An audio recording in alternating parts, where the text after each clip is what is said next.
Welcome to the San Diego Air and Space Museum.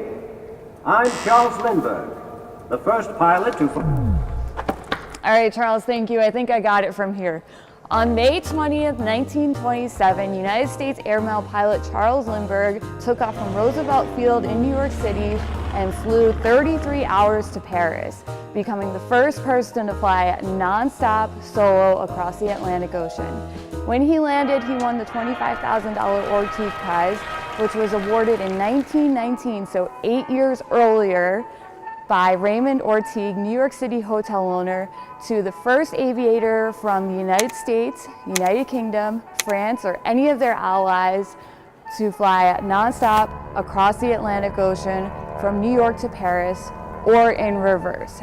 Many famous pilots attempted this trip, but none actually made it across the ocean.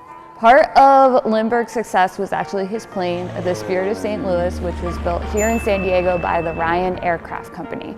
They based the Spirit of St. Louis's design off of their Ryan M2 mail plane, but what they did was they lengthened and fortified the wingspan and the fuselage to withstand a transatlantic flight. Extra fuel tanks were added to support its weight.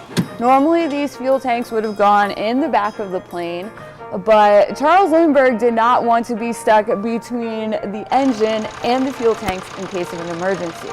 In that case, the fuel tanks were moved up to the center of the gravity of the plane, which Charles Lindbergh suggested, which meant that the cockpit, which was normally at the front of the plane, moved to the back. This move meant that Charles Lindbergh did not have a windshield to look out the front of the plane. However, he was completely fine with this. He was used to flying airmail planes with all of the airmail bags just completely blocking his vision out the front. He was also on a mission to get rid of any extra weight, and something as seemingly insignificant as a windshield actually could have added weight to the plane.